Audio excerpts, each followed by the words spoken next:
Hello and welcome to this special edition of Greater Somerville. I'm Joe Lynch. My guest today is State Representative Denise Provost, who will discuss and inform the public about the proposed transport of liquid ethanol via train through the city of Somerville. The proposal to transport the highly volatile and flammable liquid, a biofuel additive to gasoline, has been the subject of numerous State Department of Transportation presentations, including one here in Somerville in March of this year. It has raised serious safety concerns by many residents and businesses. In response to these concerns, Mass DOT issued on March 29, 2013, its report on safety impacts of the ethanol transport by rail through Somerville and other surrounding communities. Here to discuss the ongoing concerns and the DOT report is State Representative Denise Provost, no stranger to SCAT TV. Thank you, Joe. Thank you for having me on this evening. Welcome back to Greater Somerville. Welcome back to Union Square. Welcome back to SCAT TV.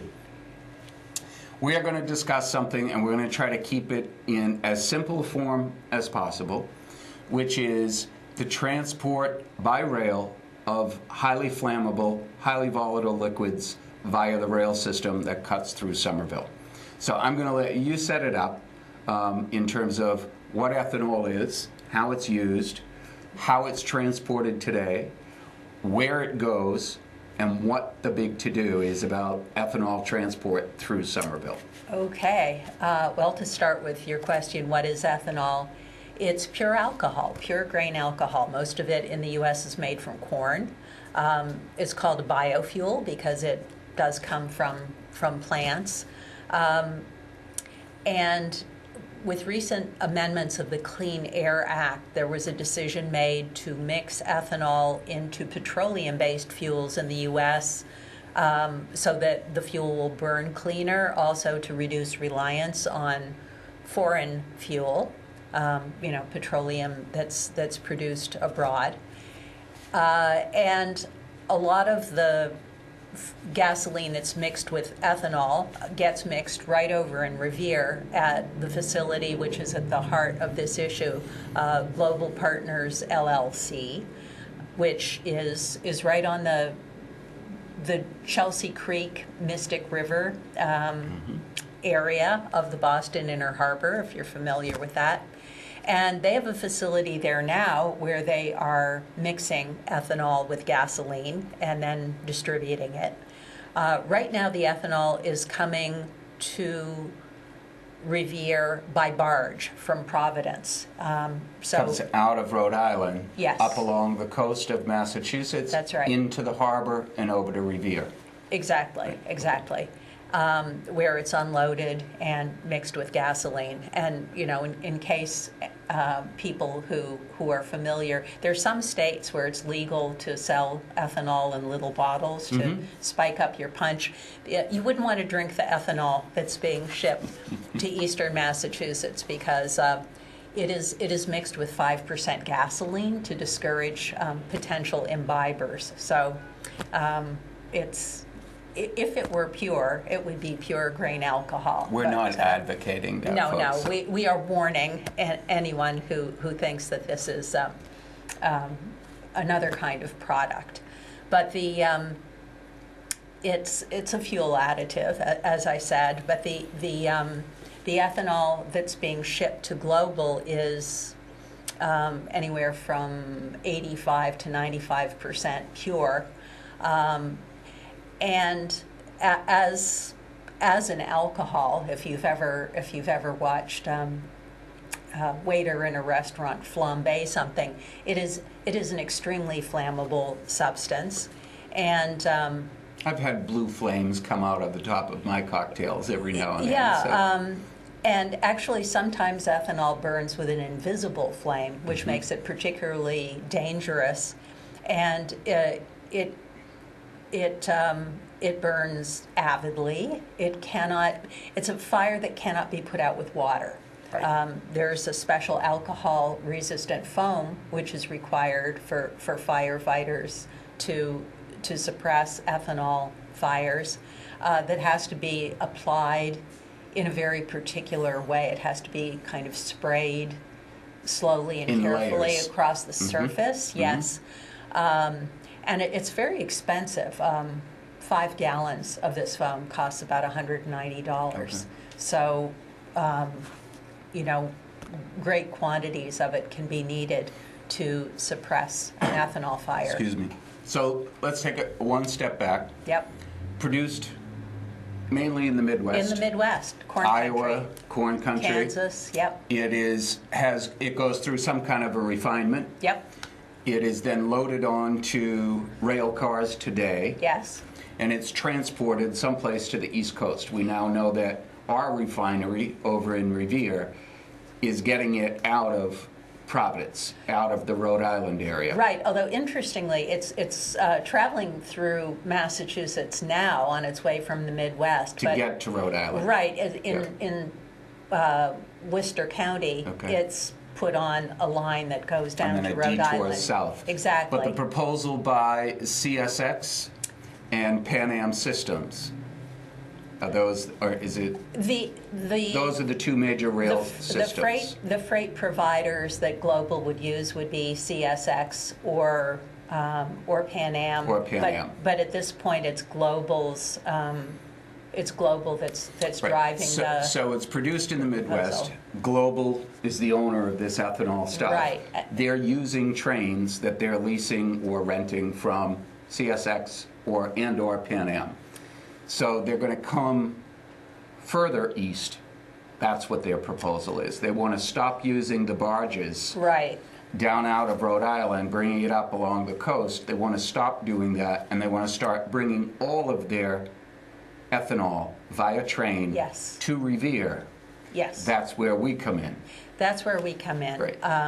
Is the other part of the Global proposal that we're less familiar with is that Global wants to approximately double the size of its facility in Revere, so its consumption of ethanol is going to increase greatly. Which means longer trains. They're going to be very long trains. They're going to be trains of 60 to 100 cars. We're talking freight trains a mile long of tank cars of ethanol. So hopefully we've set it up for the folks at home that these are, it's a necessity of life. It's a commodity that's coming to the East Coast to a refinery type of situation. We need it because of gasoline. We use gasoline, we consume it. Here comes the big question: what's wrong with transporting ethanol through the densely packed communities of eastern Massachusetts? Well, what's wrong with it? What's worrying about it, problematic about it, is that ethanol is highly flammable. The United States Department of Transportation handbook on rail hazard, says that anyone within a half a mile of an ethanol fire is at risk. It has some qualities, the ethanol itself, that make it tricky. Besides being a fire that cannot be fought with water, if it comes into contact with water, if, for instance, there's rain or snow on the ground, it can spread over the more surface, quickly. Right. over the surface of water. It also tends to travel in sheets and flare up in the case of a puncture or a derailment. I also expressed concern back in the innocent times before Patriots Day, when MassDOT was taking comments on their study. I said that I thought there was insufficient attention being paid to the ethanol trains as a potential soft target for people who do not have good intentions.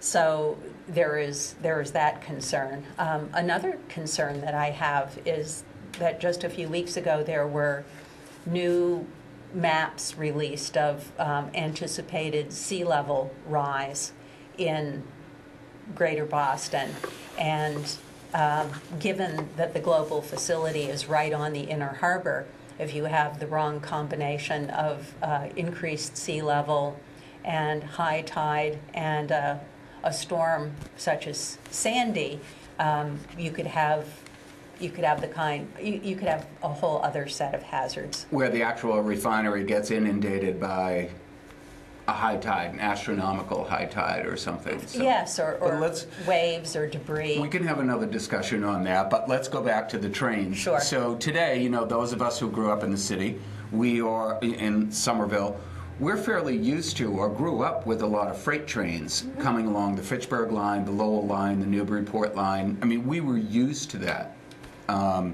We've seen a marked decrease in the amount of freights that move through our city.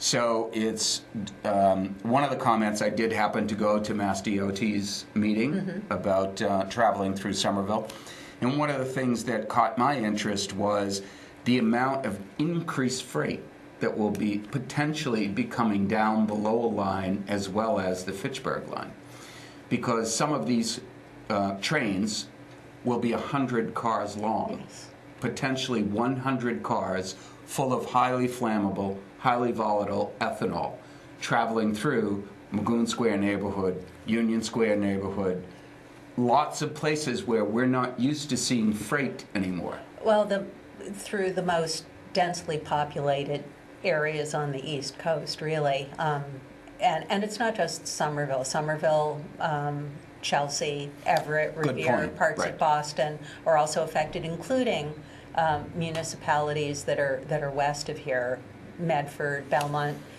depending on which freight carrier which route contracts with and which routes that they use. But that actually is an opportunity to highlight something that not a lot of people understand. I've read reports in the press that are actually inaccurate that say that MassDOT gave the okay to... that's not what I got out of reading their report. No, it's a good point to bring up. This was a report in the press that I think misconstrued the purpose of the study. But, well over a year ago, Global applied for what's called a Chapter 91 license. Part of their facility is on filled tideland, so they need... But we're familiar with this, right? Yep. We're familiar with this because of Assembly Square. Some of those developments are on filled tidelands and needed Chapter 91 licenses. Special permit. It's a yes, it's a special kind of a special permit that the state, the Department of Environmental Protection, gives because the edge of the water is a sensitive area. Global needs that in order to expand their facility over there. But only to expand the facility. The Chapter 91 license has to do with the expansion proposal, but not with how their product is delivered. Right, but here's the question for you. Does it make economic sense for them to start transporting through our city, Cambridge, the rest of the cities, if they don't have that expansion over in Revere? It's my understanding that the decision to move the ethanol by freight is predicated on the expansion. So let's kill the expansion. Well, that's what I've argued very strenuously. A quick study on that one. Let's just kill their expansion. I've argued very strenuously that DEP, in fact, has strong reasons, in fact, and in law, to deny the Chapter 91 license. DEP hasn't taken action. What happened was after the license application was made, there was an amendment proposed in the Massachusetts Senate to the transportation bond bill that we did last year that asked MassDOT to do a study of the safety impacts of this proposal in certain communities. And DEP refrained from acting on the Chapter 91 license until MassDOT could do its study. And as you know, having read the study, MassDOT made a lot of recommendations. Right. MassDOT has absolutely no authority to enforce any of those recommendations because the actual freight hauling is totally within the jurisdiction of the Federal Railroad Administration. Right, good point. Let me try to emphasize that to the folks at home, that you would think that, activists or state reps or mayors like Joe Curtatone or, anybody else would say, no, we don't want this stuff coming through our community. Sorry, folks. When the rail systems were turned over to the Commonwealth of Massachusetts, the freight owners and the freight carriers reserved the right to transport whatever they wanted to transport across those rail systems, and that is under the federal jurisdiction. It is not under state or municipality. So there's very little, people have asked me, there's very, very little that the city of Somerville on its own or the state of Massachusetts on its own could do. We really look to the federal government and other agencies to try to find a way to keep that stuff out of Somerville. Yes, and well, certainly at minimum to understand the consequences of allowing that amount of ethanol to be transported through dense urban areas. Because, I'm sorry, I just want to kind of tell the narrative there, because one of the stories that they gave at this state transportation meeting was that, well, they've had some accidents. Well, some accidents. In a 3.5 year period, they've had 31 accidents with these ethanol trains. And then it's resulted in 1 death, 121 people injured, and then they had to do massive evacuations. But the question came down to, well, where were those accidents? Well, if the accident is out in the middle of a cornfield out in Iowa, 9 times out of 10, they're going to let the thing burn itself out. Right. That's right. If that accident takes place underneath the Lowell Street Bridge beside Maxwell's Green, there's no way that they're going to allow it to burn itself out in that proximity to the homes. I'm not trying to scare folks. I'm trying to create that narrative that says if a train derails out in the middle of nowhere land, they let it burn out. Yes. If a train derails in the middle of a densely packed community like Somerville, what do we do? Well, as a lot of people will remember, in 1980... The chemical spill in the eastern part of the city. About a third of the city had to be evacuated. And, there was less known in those days about fighting the hazards. Hazmat kinds of fires. And initially, I think water was used on that blaze, that spill, which caused the particular chemical to become a vapor and spread further and cause harm. But the possibility of massive evacuations certainly exists with if you had a big ethanol incident. There are over 300,000 people affected in the 6-city study in that area. Right. Yes, potentially. Let me just throw my fun fact in. 70,000 people within the city of Somerville are within that half-mile radius, what they call the buffer zone. So that if there is a spill, if there is a catastrophic event with one of these rail cars, a half-mile out is going to be affected by it.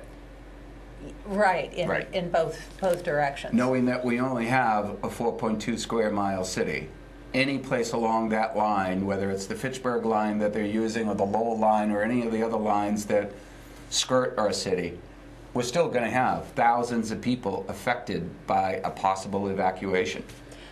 That's absolutely true. There are other issues connected with how the city of Somerville would deal with an ethanol fire, partly to do with geography. As you know, I live within hearing distance of the Lowell line. Yes. And, one summer a few years back, I heard a derailment in the night, and I looked at the clock. It was 23 minutes before I heard the first sirens. And the next day, I went and looked. It was right under the Central Street Bridge. And luckily, that was just big cars full of sand. But, if it's other kinds of Right, we may materials, not you be have so different lucky. You consequences. can clean up sand, you can't clean up the carnage that could result from a fast burn ethanol fire. Right, and knowing the Lowell line as we do, and there is it's mostly down way below grade, Right. and there is not road access, and Right. what would you do? Get first responders along the edge of the right-of-way or scrambling down into it, Right. Right. into a potential inferno to put foam on this fire? I mean, Representative Provost and I are not trying to be chicken littles here. What we're trying to do is explain that there is risk. There is risk. There is an enormous risk for bringing these ethanol trains through the city. I would highly advise you, anybody who's interested in it, March 29th, this is the Mass Department of Transportation study that was issued, and contrary to some media reports, they did not give approval to it. They're still waiting to see what DEP does in terms of their jurisdiction, and they're sanctifying the expansion of this refinery over in Revere. Yes. Quite frankly, other people that were at that meeting in March that I was at started to ask the question about, well, wait a minute, we have these rail lines that travel through the city of Somerville today. We are gearing up to put additional passengers on those very same rights of way, because today we do have commuter rail system on both the Fitchburg and the Lowell line. We have the occasional freight traveling along that line. We have Amtrak traveling along the Lowell line. We do. We also now are sitting by watching this other entity called Global saying, I want to start sending 100 cars of highly volatile, highly explosive material on those very same rights of way. People asked me, they said, well, wait a minute, aren't the commuter rails moving closer to homes when the Green Line gets put through? That is absolutely true. That is the case. Right. That is the case. And, you make a good point that the actual rails are owned by MBTA. Right. And as you explained earlier, the freight companies own what are basically easements to move freight over them. But the MBTA owns the actual rails, Right.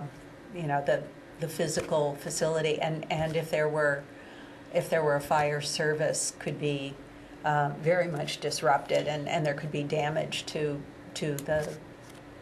the actual infrastructure that MBTA owns. You know that you and I can discuss things like this going on for an hour, but we do only have a few more minutes left. I wanted to make one point, though, is that should DEP grant their approval for the expansion of that facility over in Revere, in all likelihood, ethanol will be traveling through the city of Somerville at some point. Well, I would Excuse me. hope that DEP would ask that there be full consequence modeling conducted before such a step is taken, because it is, as the MassDOT study has its limits. And I don't know if you mentioned it, but anyone could go to the MassDOT website, just Google MassDOT, and you'll find a link right on their homepage.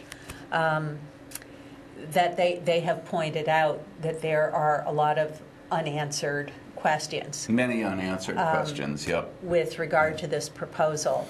And one thing that could answer a lot of those questions is something called consequence modeling, which looks at different scenarios, Right. including worst case.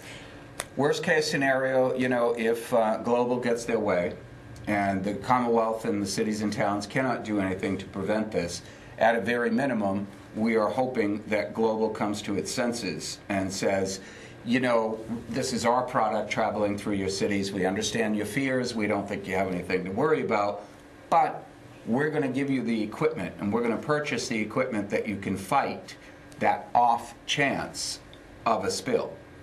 Now, that's something that I would advocate for, knowing how governments work, is that the Commonwealth of Massachusetts, the DEP, and anybody else who's concerned about this, at a bare minimum, without being crass, puts it to global and says, we know from a federal standpoint we can't do anything to stop you, but we need the equipment to fight these. Well, you would think that would be the bare minimum, and in fact, I was a co-sponsor of a budget amendment in the House that would have put that requirement on any transporter of ethanol, but the amendment wasn't accepted. You know, I have greater hopes for what the Senate might do. Senator Jalen behind you on this one? She absolutely is. Get to Senator Pat Jalen and tell her to support the amendment. She absolutely is. And you know, there were some stronger amendments as well, but they did not fare well. Well, you know, I've known you long enough, Denise, to know that you're not going to give up on this one. So I want to thank you for coming to Greater Somerville tonight. The report on the safety impacts of the ethanol transportation by rail through many municipalities, including Boston, Cambridge, Chelsea, Everett, Somerville, and Revere, is on the state's website. I encourage you to look at it, find out what the issue is all about of transporting ethanol through the city of Somerville. Thank you for joining us tonight. You're very welcome, See Joe. you soon.